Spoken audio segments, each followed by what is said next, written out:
Olá pessoal, boa noite a todos, boa noite a todas. Da Luz, da autoria do Espírito André Luiz, pela psicografia marcante, inquestionável de Francisco Cândido Xavier. Bom, semana passada abordamos o capítulo de número 9 e hoje, capítulo 10, nos encontramos exatamente na metade do livro, que é um livro de 20 capítulos. Esse capítulo 10 aborda especificamente a questão da materialização, que é um tema realmente que chama a atenção de todos os curiosos, pesquisadores e estudiosos do chamado espiritismo experimental, ou seja, da mediunidade. E o mesmo acontecia com André Luiz, espírito desencarnado, que estava acompanhando ali os processos mediúnicos, através da orientação do espírito mentor Alexandre. Ele, certa vez, após concluídas as atividades que nós comentamos no capítulo de número 9, ele chega até Alexandre falando o seguinte: olha, Alexandre, gostaria muito de acompanhar um processo de materialização, uma reunião de materialização de espíritos. Ao passo que Alexandre falou assim: não, pois não, claro. Porém, o centro espírita em que eu coordeno as minhas atividades, ele não dispõe de uma atividade específica voltada para a questão da materialização. Mas eu conheço, Alexandre falando, grupos em que amigos, benfeitores nossos fazem atividade desse tipo. Não vai ser difícil a gente frequentar uma reunião dessa. E André Luiz, obviamente, ficou bastante satisfeito com esse tipo de situação. E Alexandre continuou nas suas considerações dizendo que essa atividade de materialização, que as reuniões de materialização de espíritos são de elevada responsabilidade. Por quê? Primeiro, exigem muito do médium. E segundo, há uma necessidade muito grande da participação ativa, da cooperação daqueles encarnados que estão ali assistindo a tal da materialização de espíritos. Alexandre fala ainda que esses fenômenos seriam muito mais facilitados, aconteceriam de uma maneira muito mais natural, muito mais tranquila, se houvesse por parte nossa, dos encarnados, uma compreensão geral desses fenômenos. Se houvesse, por nossa parte, um respeito maior aos chamados dons da vida. Se nós respeitássemos mais aquilo que a vida nos fornece, aquilo que a vida nos dá. E se houvesse, ainda por nossa parte, valores morais elevados. Quando a gente lê isso que Alexandre nos fala, aí a gente encontra a explicação do porquê que as reuniões de materialização de espíritos, nos dias atuais, são tão raras.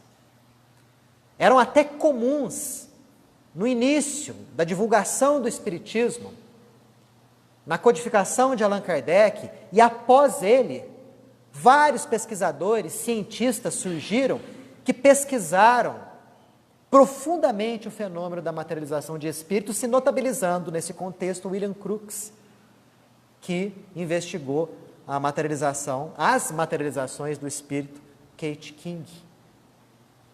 Quer dizer, quando o espiritismo foi codificado, e nos anos que se sucederam à codificação dele, as reuniões de materialização aconteciam com muita frequência. Talvez, e obviamente essa seria a explicação, para realmente chamar a atenção das pessoas e também da classe científica a respeito da realidade da vida após a morte. No entanto, de umas décadas para cá, a gente começou a perceber, a notar que esses fenômenos foram rareando. Não que nos dias de hoje eles não aconteçam, acontecem. Em alguns centros espíritas, ainda acontece a materialização de espíritos. Porém, não com aquela frequência que a gente observava em décadas passadas, início do século XX, final do século XIX, por exemplo. Alexandre fala que se houvesse um maior preparo da nossa parte, se nós obtivéssemos valores morais elevados, respeito ao dom da vida, possivelmente essas reuniões de materialização aconteceriam com muito mais facilidade em vários centros espíritas. Se ainda isso não acontece, a culpa é nossa. Não é porque os benfeitores espirituais não querem que esse fenômeno aconteça. Não, claro que não. Muito pelo contrário, nós vamos entender bem as razões um pouco mais para frente aqui nesse capítulo. Alexandre continua, dizendo que essas condições que nós acabamos de citar são muito raras entre os encarnados e que, por isso, tais reuniões ocorrem com elevado risco para os médiuns que fornecem o ectoplasma para a materialização. Elevados riscos. E a gente vai entender no decorrer desse capítulo quais são esses riscos. Necessitando, por isso, de uma grande quantidade de trabalhadores, de benfeitores espirituais, para que esses trabalhos realmente possam acontecer de uma maneira um pouco mais segura para o médium. E também para os assistentes, para aqueles que estão ali participando da realidade do grupo. E André Luiz até comenta, poxa, é verdade, né, Alexandre? Quando encarnados, nós mal sabemos conduzir as pesquisas científicas. André Luiz, obviamente, falou isso, se lembrando dos pesquisadores do início do século XX, do começo do século XIX, aliás, né, final do século XIX, começo do século XX, pesquisadores que empregavam rigorosos métodos científicos na análise dos médiuns, das comunicações mediúnicas e principalmente das reuniões de materialização. Muitos médiuns, inclusive, eles se submeteram a testes e a condutas exaustivas, em alguns casos até desumanas, a fim de que a realidade da materialização pudesse ser comprovada. Mais se exigia deles, pensando em termos científicos, do que em valores morais. E Alexandre fala isso, fala que os encarnados realmente não conseguem conduzir a pesquisa científica no campo do espiritualismo, porque eles empregam muito mais a razão no processo do que os sentimentos. Que se essas pesquisas científicas elas fossem permeadas por um sentimento elevado, por uma honestidade intelectual por parte dos pesquisadores, muita coisa podia ser feita. Muita coisa boa, muita coisa positiva podia acontecer, porque os caminhos espirituais seriam aclarados. No entanto, não é o que se vê com muita frequência. Daí, os fracassos inevitáveis de muitas tentativas. Poucos foram os cientistas que, nessas décadas anteriores, souberam empregar o rigor científico, o pensamento, a razão, unidos a uma honestidade intelectual. Podemos citar o próprio William Crookes, membro da Sociedade Real de Londres. Quando essa sociedade, composta por cientistas, começou a perceber, a ouvir rumores da existência ali de uma certa médium que fazia materializar um espírito, essa sociedade não teve, né, nenhum tipo de pensamento outro, senão de falar para William Crookes, que era talvez o expoente máximo dessa sociedade, para acompanhar e desmascarar isso. No entanto, ele, dotado de um alto grau de intelectualidade, ele foi o descobridor do elemento químico tálio. Foi ele que inventou o tubo de raios catódicos, que deu origem futuramente à televisão, e tudo o mais relacionado a isso daí, com grandes pesquisas no campo da física, da astronomia. Esse homem foi pesquisar a materialização de um espírito. E depois de muito pesquisar, ele falou o seguinte, olha, eu não acredito que esses fenômenos sejam possíveis. Eu sei que eles são verdadeiros e que o espiritismo está cientificamente comprovado. Palavras dele, William Crookes. É lógico que ele tinha que falar isso, porque ele passeou de braços dados com o espírito de Kate King materializado. Auscultou os batimentos cardíacos, pulsação e até mesmo o ar que entrava e saía dos pulmões do espírito materializado, constatando que os pulmões do espírito Kate King materializado estavam em melhor condição do que da médium que sofria de bronquite na época, Florence Cook. até mesmo uma experiência para comprovar que ali existia algo humano, foi elevado a efeito. Pegou-se uma solução de sulfato de bário, que é uma solução incolor, e quando se sopra nessa solução, o dióxido de carbono proveniente da respiração, ela se turva. Foi dado isso ao espírito materializado. Ela soprou lá no canudinho e a solução ficou turva. Quer dizer, o espírito materializado respirava oxigênio e eliminava dióxido de carbono. Isso porque eu estou citando um pesquisador só de épocas passadas. Inúmeros outros surgiram nesse contexto, nesse meio termo aí, né? Nessa época. Ernesto Bozano, Alexander Aksakov, Gustav Gelley, inúmeros outros comprovando cientificamente, com pesquisa seriamente conduzida e com honestidade intelectual, aceitando o resultado. Porque o que acontece é que alguns cientistas já vêm com ideias preconcebidas. Eu vou lá para desmascarar isso daí. E com essas ideias preconcebidas, que não tem nada de ciência, obviamente, dificilmente um fenômeno como esse não vai acontecer. Mas vamos lá. Antes da gente continuar, alguém quer perguntar alguma coisa, fazer alguma observação? Sim.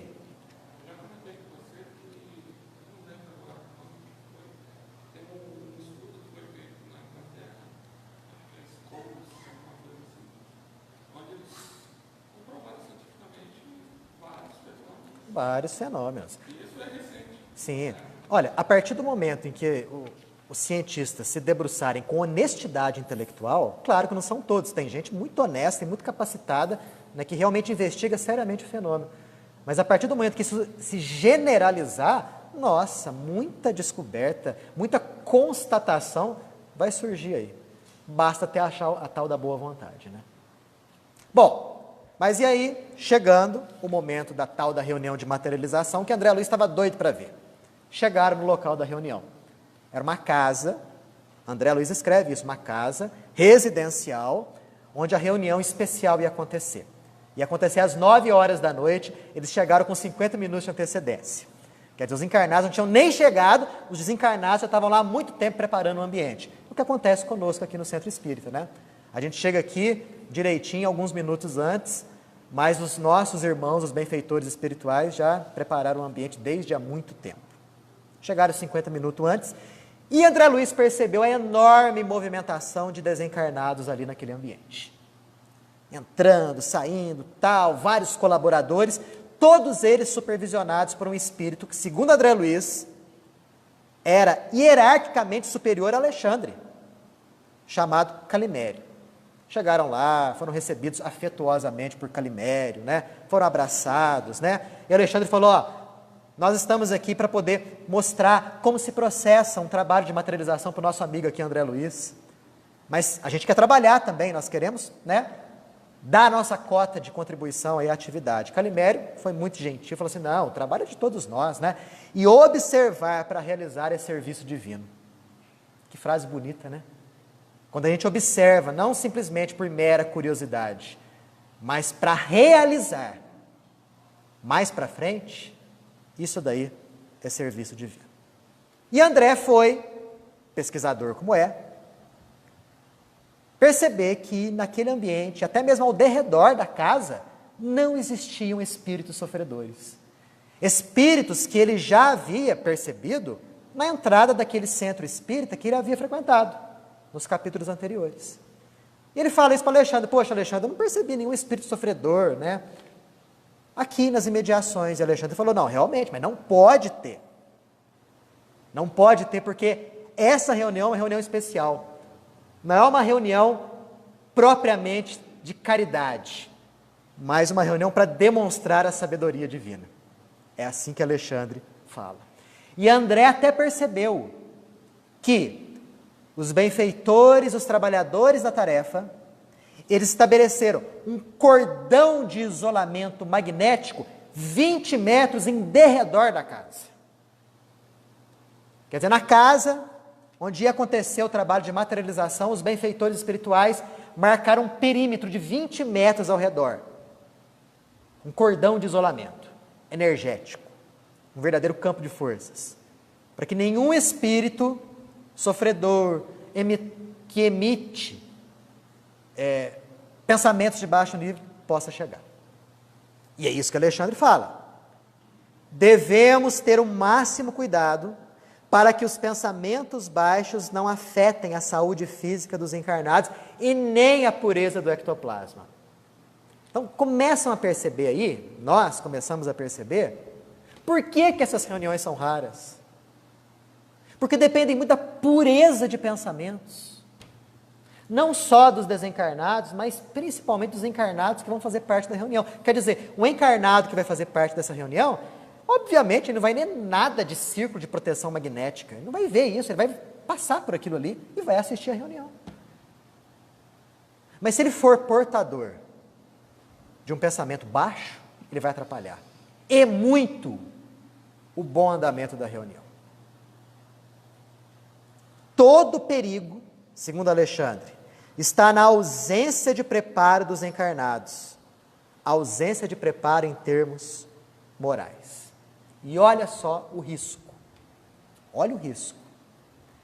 Se existirem espíritos obsessores profundamente vinculados ao encarnado, o pessoal que estabelece o círculo de segurança ao redor não consegue impedir a entrada deles.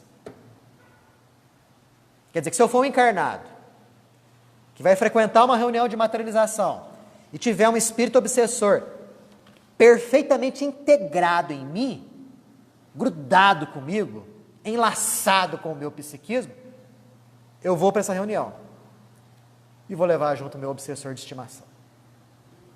E aí? Vai atrapalhar? Muito. Alexandre até fala aqui, eles conseguem entrar ameaçando terrivelmente a tarefa. Ameaçando terrivelmente a tarefa.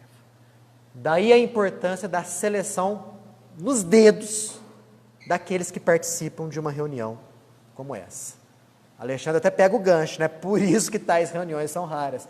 Dependem muito da homogeneidade, muito mais do que qualquer outra reunião mediúnica. Para uma reunião mediúnica fluir bem, homogeneidade de pensamentos e sentimentos, fundamental. Preparo intelecto moral, idem. Agora, numa reunião de materialização de espíritos, muito mais. A exigência é muito maior. Agora, falem para mim, como conseguir 10, 20 encarnados com essa homogeneidade de pensamentos, de sentimentos elevados, que vão acompanhar uma reunião dessa, não por mera curiosidade, mas com uma elevação de propósitos. Ah, Daniel, encontra. Será mesmo? Encontra mesmo? Fácil assim? Fácil assim não. Os homens a elas vão mais com raciocínio do que com sentimentos. Não cooperam e os resultados são negativos. Quer dizer, os benfeitores têm toda uma trabalheira danada para organizar uma reunião como essa. Daqui a pouco nós vamos ver qual que é essa trabalheira danada e a gente vai e põe tudo em risco. Alexandre até conclui com uma frase muito bonita, dizendo que quando houver preparo por parte nossa, teremos alegrias iguais àquelas alegrias que os discípulos de Jesus tiveram quando, numa casinha humilde lá de Jerusalém, Jesus se materializou para eles após o terceiro dia. Jesus apareceu aos discípulos após a ressurreição, não em corpo de carne, mas como espírito materializado. Isso porque a homogeneidade de sentimentos e pensamentos naquele momento entre os discípulos favorecia tal coisa. No dia que a gente tiver esse tipo de elevação, tais fenômenos serão comuns. Se bobear, até mesmo na intimidade das nossas casas. Vai ser bonito, né? Um dia nós vamos chegar até lá. Podemos ter certeza. Até aqui, alguma pergunta? Pode falar.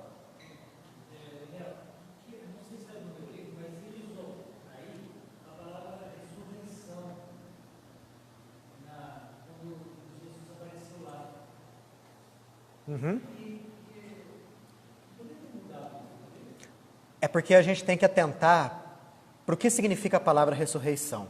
Em hebraico, é anastemi, que tem literalmente o seguinte significado: de pé novamente. Então Jesus realmente estava de pé novamente ali, só que não em corpo físico, mas em corpo espiritual materializado. Não é o termo que a gente costuma utilizar nos dias de hoje. A ressurreição pressupõe o que? A volta ao mesmo corpo físico. E isso acontece o tempo todo, nos hospitais. Quando o sujeito está lá, sofre lá um tipo de acidente, vai para o hospital, está quase morto, ou mesmo, entre aspas, morto, segundo atestado, e de repente volta à vida, por conta das atividades médicas. Ali existe uma tal da ressurreição. O que aconteceu com Lázaro, ali, conforme a gente vê na Bíblia, idem, a mesma coisa. Agora com Jesus, não. O que apareceu ali foi o corpo dele, do mestre, devidamente materializado. Não tenhamos dúvida. Bom, e André Luiz continua suas observações, isso muito antes do pessoal dos encarnados chegarem. Olha que parte legal. Ele começa a perceber um grupo de 20 espíritos, de condição evolutiva grande, fazendo gestos rítmicos no ar da casa. Ele logo fez o link, lembrou dos sacerdotes dos tempos antigos, saturando a atmosfera de elementos propícios para a reunião. E Alexandre percebeu o pensamento dele e falou assim: olha, o que nós estamos vendo aqui são entidades que sabem o que estão fazendo. Eles estão promovendo a ionização da atmosfera através de métodos elétricos, magnéticos. Eles promovem a ionização da atmosfera. Por quê? Porque a ionização da atmosfera é fundamental nos processos de materialização e desmaterialização da energia que acontecem em reuniões como essa. Nisso, André observa alguns grupos de benfeitores trazendo minúsculos aparelhos e levando esses aparelhos a diversos locais da casa. Segundo André, esses minúsculos aparelhos lançavam raios elétricos para toda a direção. E isso ele ficou também bastante interessado. Para que serviam esses aparelhos? E Alexandre explica: para promover a ozonização do ambiente. Quando a gente estuda ali na química, a gente sabe que a molécula do oxigênio que a gente respira é composta por 2 átomos de oxigênio. É o O2, é o oxigênio que a gente respira. O ozônio é O3, quer dizer, é um átomo de oxigênio a mais nessa dupla aí. E quando existem raios, acontece a condensação do oxigênio em ozônio, acontece uma reação química. Essa chuva que aconteceu agora há pouco aí, cheia de raio, você pode ter certeza que aumentou a quantidade de ozônio nos locais onde esse raio passou. E era o que estava acontecendo em pequena escala ali. O ozônio, segundo Alexandre, é fundamental para a materialização de espíritos. A materialização requer elevada concentração de ozônio. E mais, o ozônio tem efeito bactericida, mata micro-organismos. Não somente os micro-organismos que nós conhecemos, que podemos visualizar no microscópio, mas também, segundo Alexandre aqui, as larvas, que são aqueles micro-organismos de origem mental inferior. Alexandre falou: o ectoplasma não pode ser contaminado por esses micro-organismos, sem graves prejuízos para o médium. Então, olha só a parte técnica da coisa. Magnetização do ar e depois aparelhos que nós sequer imaginamos como são esses aparelhos, soltando um raio para tudo quanto é lado, fazendo com que o oxigênio virasse ozônio. Não é à toa que inúmeros pesquisadores do passado constataram um cheiro de ozônio, um cheiro especialíssimo, durante a materialização de espíritos. De onde que vinha isso? Vinha da parte espiritual. os aparelhinhos que os benfeitores espirituais carregavam para saturar o ar ali com essa molécula imprescindível aos trabalhos de materialização. O negócio acabou por aí? André Luiz também percebe a chegada de inúmeros benfeitores trazendo grande material luminoso nos braços.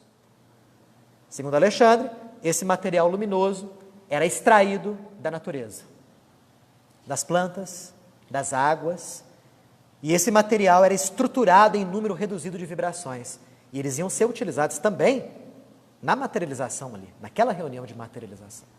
Então, olha quanto preparo técnico para que a coisa pudesse ser levada a efeito. Até aqui, alguma pergunta? Nada? Nisso, os encarnados começam a chegar, começam a aparecer, comentando a respeito da reunião, como será que vai ser a reunião, tal, se vai ser muito boa, se vai ser tranquila, quem será que vai materializar ali, quem será que vai aparecer ali. E no meio desses encarnados todos chega a médium, que ia doar o ectoplasma, cercada, né, por um staff ali de espíritos, né, por um grupo ali de espíritos ali que estavam amparando, protegendo, especialmente um deles, chamado de Alencar, era o controlador mediúnico daquela pessoa, da médium. André Luiz percebeu que vários fios tênues, magnéticos, ligavam a mente dessa jovem, dessa médium, a Alencar. Alexandre explica, ó, ele que vai ser o responsável aí pela questão da materialização, o chamado controlador mediúnico. E aí a reunião, propriamente dita, vai começando. Começaram preparando magneticamente a médium. A médium entrou num local, uma pequena câmara improvisada, e uma das assistentes ali era até conhecida de Alexandre, havia sido enfermeira aqui na Terra, chamada Verônica. Verônica vira para Alexandre e fala o seguinte, ó, nós vamos começar a preparação magnética da médium. Primeiro, vamos acelerar o processo digestivo dela. A gente para e pensa, poxa, o que tem a ver digestão com materialização de espíritos? Porque se houvesse ali bastante comida no estômago da médium, você pode ter certeza que o processo ia ser mais complicado de acontecer. O que eles fizeram? Imaginemos a cena. Verônica, Alexandre, mais 3 colaboradores, 5 espíritos no total, puseram as mãos ali em formato de coroa sobre a fronte da médium e começaram a emitir jatos potentes de energia. Essa energia se concentrava no plexo solar, que é justamente essa região aqui da barriga, que fica a alguns dedos acima do umbigo, que coincide com o chakra gástrico. As energias foram se concentrando ali, e espalhadas por todo o sistema nervoso vegetativo, especialmente para os órgãos da digestão. Pâncreas, estômago e fígado. André Luiz começou a perceber que quase que imediatamente o estômago começou a trabalhar mais, a secretar suco gástrico, pepsina. Pâncreas, idem, começou a secretar vários sucos digestivos ali. Fígado, então, começou a trabalhar ali aceleradamente. Dali ao cabo de alguns minutos, o estômago, que antes estava cheio, já esvaziou. Isso para um trabalho de materialização. Mas a gente pode extrapolar tal coisa para as outras reuniões que a gente participa. Se você é médium, e se você vai à reunião mediúnica, com o estômago lotado de comida, eu tenho certeza que você vai ter dificuldade ali em exercer a contento a tua tarefa. Por exemplo, um outro, as próprias reuniões de estudo e palestras. Eu já percebi isso comigo mesmo, eu já falei algumas vezes aqui para vocês. Se eu aparecer aqui para dar um estudo com o estômago cheio, eu sinto dificuldades. Parece que o pensamento não flui. Parece que a ligação dos benfeitores fica meio complicada. E olha que aqui eu não estou agindo ostensivamente como médium. Imaginemos uma reunião como essa, o preparo que deve ter. Num outro livro, de André Luiz, Nos Domínios da Mediunidade, em que ele aborda também um caso de materialização, ele fala da importância de se abster da carne, do fumo e do álcool em reuniões como essa. E podemos extrapolar tal coisa para as outras reuniões. Sim, por que não? Né? Atrapalha e muito. Aí depois de esvaziarem o estômago da médium, começaram um trabalho magnético diferente. Alexandre colocou suas mãos no cérebro da médium, e esses outros espíritos foram se colocar na coluna vertebral dela. Um na região dos nervos aqui, cervicais, outro na região dos nervos dorsais, outro nos lombares e outros nos sacrais, a cada segmento da coluna. E começaram ali a jogar jatos potentes de energia magnética nesses segmentos nervosos da coluna. Qual que era o objetivo? Fazer a famosa limpeza fluídica. Porque André Luiz começou a reparar que energias escuras foram sendo extraídas e eliminadas dos centros vitais da médium, dos chakras da médium. O próprio cérebro dela começou a ficar mais iluminado, como se estivesse se tecido em substância cristalina. E a própria médium, sensível como é, começou a notar a diferença física mesmo dela. Depois desse trabalho concluído, André Luiz percebeu que todas as células do organismo da médium estavam eletricamente equilibradas. Olha que trabalho inicial de preparação. Olha só como é importante que a médium e que os demais assistentes se dirijam a esse tipo de trabalho com espírito de santificação. É claro que nos nossos centros nós não temos uma reunião de materialização como essa, mas temos outras atividades mediúnicas. Nós temos o passe, por exemplo, que daqui a pouco nós vamos efetuar. Podemos ter certeza que ali na câmara do passe existem espíritos benfeitores trabalhando. Existem aparelhos ali que a gente não enxerga e que um jogo sutil de energias acontece lá. O quanto que o médium passista tem que chegar aqui preparado para isso. Se eu faço parte de uma reunião mediúnica, idem, a mesma coisa. Com esse espírito de santificar a atividade. E não para ir com aquele pensamento do, agora é meu dia de ir. Hoje é o dia da reunião. Vamos lá, pagar meu karma. Se você vai com esse pensamento, nem vá. Nem vá. Porque é quase como ir de má vontade. E com má vontade a gente não constrói nada útil. Podemos até atrapalhar. Né? Depois de todas as células equilibradas, a tal da Verônica começou a dar passes no centro da sensibilidade da médium, iniciando o processo de desdobramento. Nesses trabalhos de materialização, é imprescindível acontecer o desdobramento do médium. Ele sai do corpo. Para quê? Para que o ectoplasma possa ser liberado com mais facilidade. Até aqui, alguma pergunta? Alguma observação? Alguma dúvida? Percebemos aí quantas atividades que são exercidas no plano espiritual para quem chegar nesse plano mesmo, de ajuda. Quantos cargos ali? Certo. Então, assim, o espírito não dorme, trabalha o tempo todo. E a gente percebendo isso,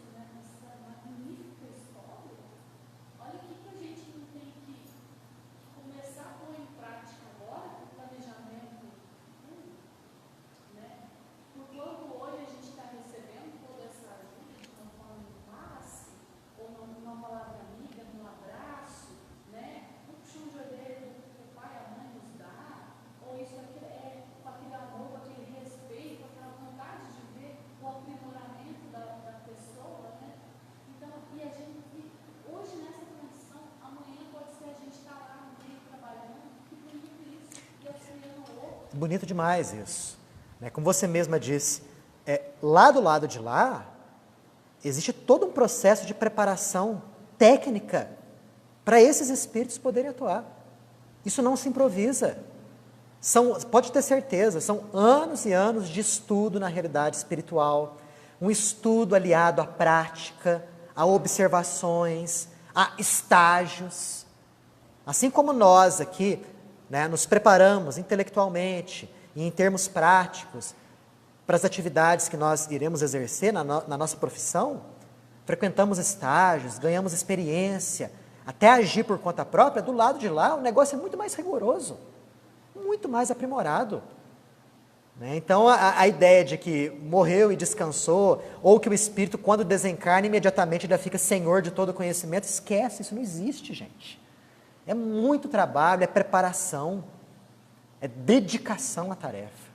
Esses espíritos aqui, podemos ter certeza, trabalharam muito na realidade espiritual para que isso pudesse acontecer com segurança. Né? E quando acontece algum errinho, é da nossa parte. Aí tem os ministérios, né? Lá em nosso lar tem os 6 ministérios, claro. Quer dizer, é tudo muito bem esquematizado, tudo muito bem estruturado, tudo muito bem organizado. Né? Podemos ter certeza que da parte deles é isso aí, da nossa. E olha só um exemplo da nossa, pode falar.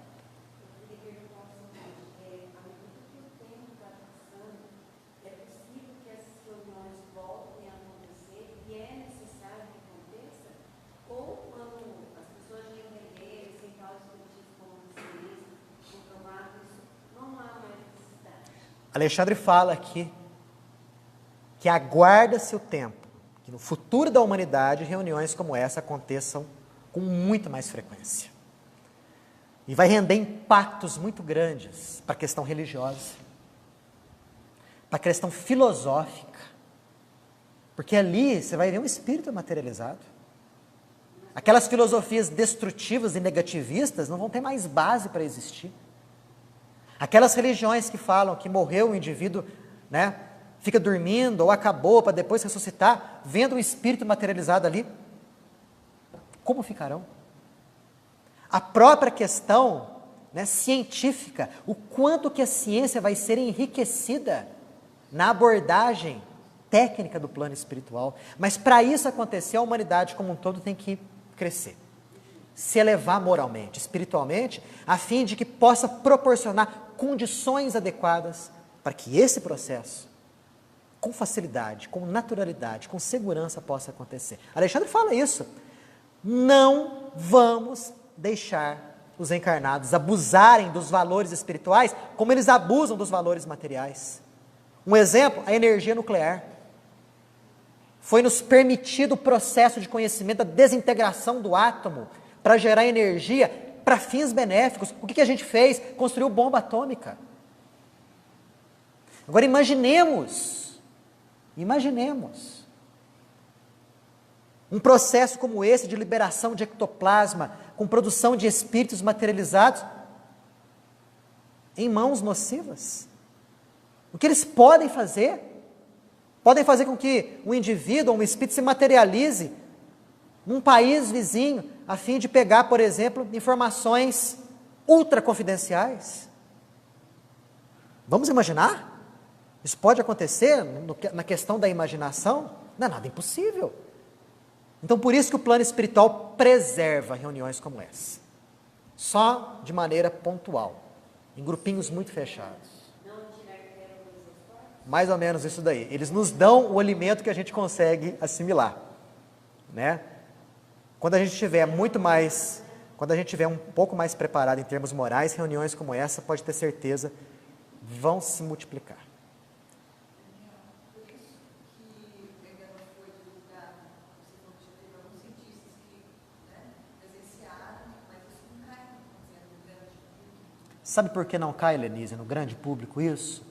Porque o grosso da comunidade científica orgulhosamente não quer nem tratar desse assunto, porque preconceituosamente já falam, isso é coisa de misticismo, de gente ignorante. Não vamos perder o nosso tempo precioso com esse tipo de coisa. Nem se dá um trabalho de analisar, porque se dessem ao trabalho de analisar, de pesquisarem, como Alexandre fala aqui, né, com espírito de cientista, chegariam a conclusões como essa. No caso da homeopatia, a homeopatia é assim também. Exato. Ela é exatamente isso.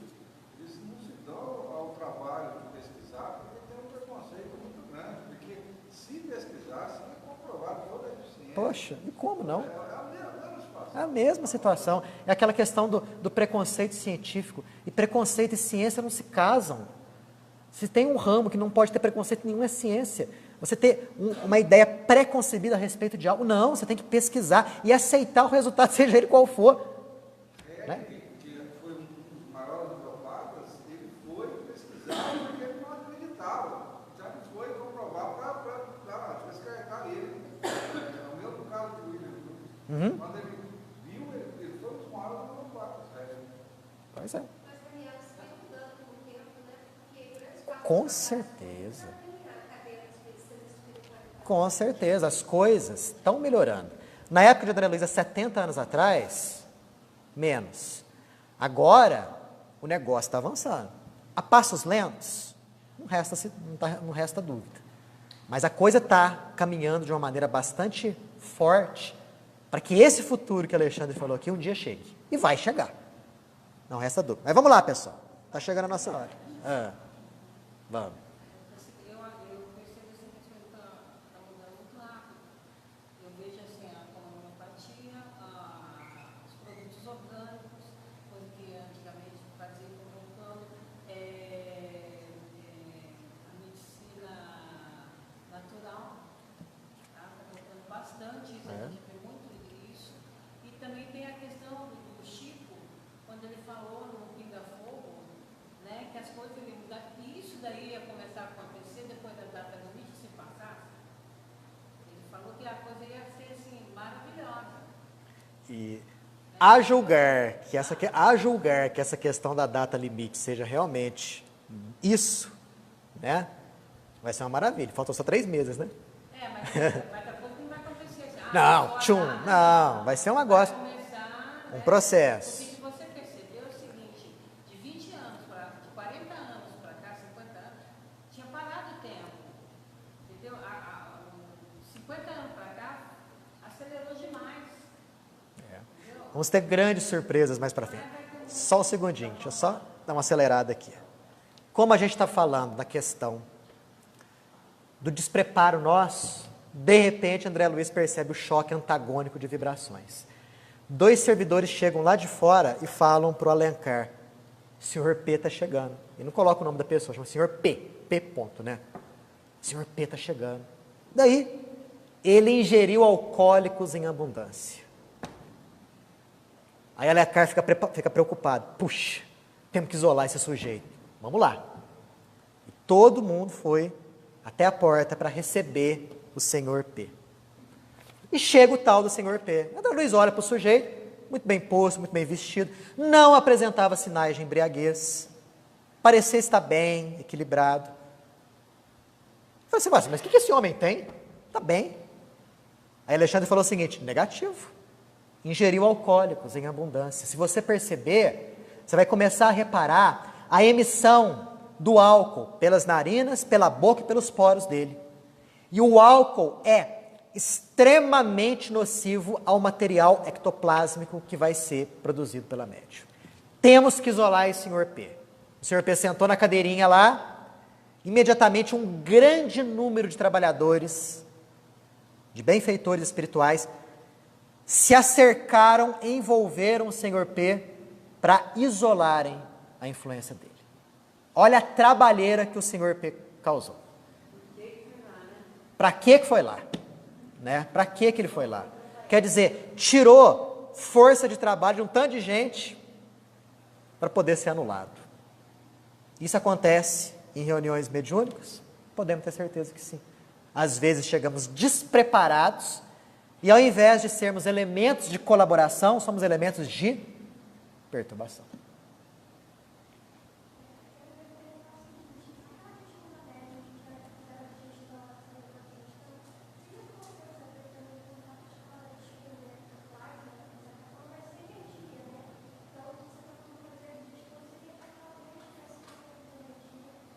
para que o ectoplasma possa ser exteriorizado.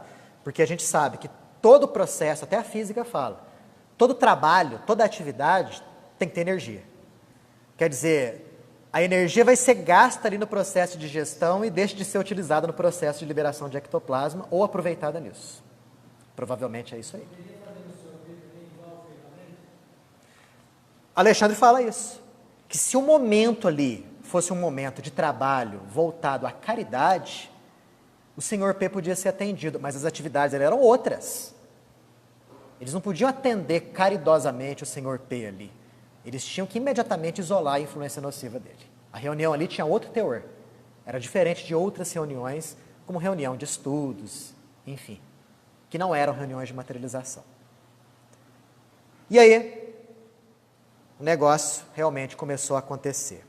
A luz forte foi desligada, acendeu-se uma lâmpada fraquinha, de cor vermelha. E por que isso? Sabe por quê? Porque a luz forte afeta o ectoplasma. O ectoplasma é extremamente sensível à luz forte. Alguns ectoplasmas não, mas são raros. Já aconteceram materialização de espíritos à plena luz do dia, a luz do sol, como Carmine Mirabelli, que foi um médium de materialização assim fantástico aqui no Brasil. Espíritos se materializavam no quintal da casa dele, materializavam mesmo, na luz do sol, mas o ectoplasma ali, de certo, tinha uma composição especial. A maioria não. Tanto que se incidir essa luz artificial num ectoplasma, ele se retrai quase que instintivamente para o corpo do médium. No espírito materializado, a mesma coisa. Teve um caso, se eu não me engano, aconteceu com a médium Eusápia Paladino, que ela estava liberando ectoplasma para um espírito se materializar, de repente, sem querer, acenderam a luz. O que aconteceu? Ela ficou 2 meses e meio internada no hospital, por conta disso. Teve um caso de um outro médium, esse não sei quem foi, também idem, né? Fornecendo ectoplasma, sem querer, acenderam a luz. O ectoplasma voltou com tanta violência, e ele sofreu, o médium, tanto com isso, que formou uma mancha roxa quase que permanente no peito dele. Então, o ectoplasma, ele é extremamente sensível a esse tipo de iluminação. Ah.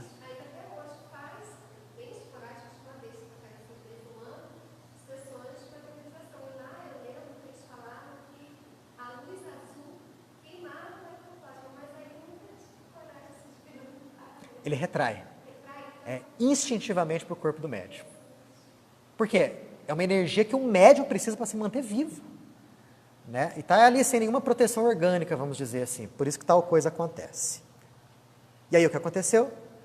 A médium foi retirada do corpo, amparada pelos benfeitores espirituais, e aí através das narinas, da boca e dos ouvidos, de outros poros do corpo também, mas principalmente narinas, boca e ouvidos, a substância ectoplásmica foi sendo expulsa. Né? André Luiz até descreve como se fosse uma névoa espessa e leitosa. E André Luiz até começou a visualizar as emissões mentais das pessoas que estavam ali na assistência, totalmente despropositadas e descabidas, todas, né? Porque eles estavam exigindo que tal ou tal espírito se materializasse, que tal coisa acontecesse para ele poder acreditar que realmente está acontecendo uma materialização. Ou seja, nada de harmonia de pensamentos, nada de superioridade de sentimentos.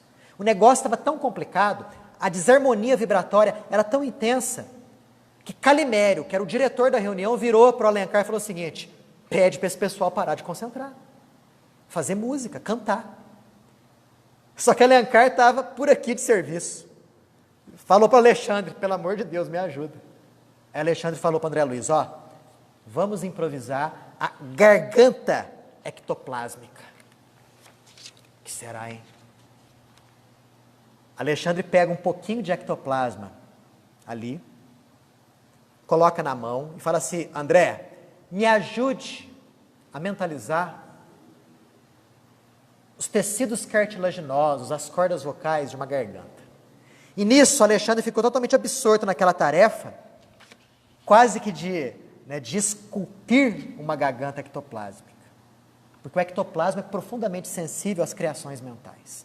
Dali ao cabo de pouco tempo, André Luiz viu surgir uma garganta perfeita em toda a sua estrutura cartilaginosa, com todas as cordas vocais. E Alexandre tentou ensaiar alguns sons através daquela garganta, e se utilizando daquela garganta como se fosse um aparelho, né, sonoro, que nós usamos, né, como se fosse um microfone, vamos dizer assim. Mas os sons das vozes humanas arquivadas no ambiente. Caramba! O que é isso? Ele, usando aquele aparelhinho, ele conseguiu falar. E os encarnados ouviram. É o famoso fenômeno de voz direta. Meus amigos, que a paz de Jesus esteja convosco. Evitem a concentração, façam música, cantem. A coisa estava tão feia que os encarnados tinham que abster a concentração. Não que eles não podiam concentrar, eles podiam, mas para fins benéficos, ia ajudar muito. Mas eles estavam com pensamentos todos desencontrados. Estavam prejudicando, atrapalhando. Na época, talvez, não tinham esse tipo de conhecimento. Né? Aí, talvez, com o surgimento desse livro e tudo mais, assim, de certo, eles tinham alguma orientação, assim, mas não tão detalhada quanto essa daqui. Aí colocaram música, começaram a cantar, tal, né? E aí, Alencar, que era o espírito guia da médium, pegou toda aquela massa ectoplásmica ali e se materializou. E André Luiz percebeu que alguns fios ligavam Alencar materializado com a médium. Que, se a médium fosse tocada, Alencar recebia impressões desagradáveis e vice-versa. Se o espírito materializado fosse tocado, cumprimentado, a médium se ressentia. Então existia uma grande preocupação nesse sentido. Porque quando os encarnados viram o espírito materializado sair da salinha, ficaram todos eufóricos, querendo cumprimentar o espírito, né? Conversar com ele. Aí Alexandre explicou que se o espírito materializado fosse afetado violentamente, os prejuízos para a médium seriam terríveis. Que se a médium fosse vítima de qualquer ato de violência, o espírito materializado ia sentir, porque aquele momento ali era um momento em que Alencar materializado era quase que um filho do ectoplasma da médium. E Alencar começou a conversar com o pessoal que estava lá, né? Alguns espíritos utilizaram o ectoplasma para materializar mãos, flores que foram ofertadas ali aos encarnados. E aí, depois de um tempo de materialização, Alencar voltou-se novamente à câmara, se desmaterializou. O material ectoplásmico voltou para o corpo da médium e a médium voltou para o seu corpo. E aí a reunião acabou. Né? A reunião acabou, tal. André Luiz estava maravilhado com tudo aquilo. Nunca tinha visto coisa tão bonita na vida. Mas ele ficou desapontado. Ficou desapontado porque viu um trabalho tão grande dos benfeitores, um esforço tão imenso para meia dúzia de encarnados que não tinham sequer as mínimas condições morais, talvez, de estarem ali. Que não percebiam a grandeza espiritual do momento para a humanidade. Que estavam lá para satisfazer as suas curiosidades pessoais, exigindo, inclusive, que tal ou tal espírito se materializasse. André Luiz ficou desapontado. Trabalheira danada para esse grupinho. E Alexandre fala, naquela sabedoria dele, André, você acredita que Jesus trabalhou somente para aqueles galileus? Acha que o Evangelho foi explicado somente para aquele grupinho de pessoas naquela época? Para a humanidade como um todo. Toda atividade, tanto no bem quanto no mal, gera repercussões para a humanidade toda, pode ter certeza. O grupo aqui de encarnados é um grupo ainda imaturo, que não percebeu a grandeza do momento e as consequências disso para a humanidade. Mas as sementes foram lançadas. Foram lançadas e no futuro elas germinarão. É só ter paciência, que com o tempo eles serão excelentes colaboradores dos benfeitores espirituais. E com isso encerra-se o capítulo de número 10.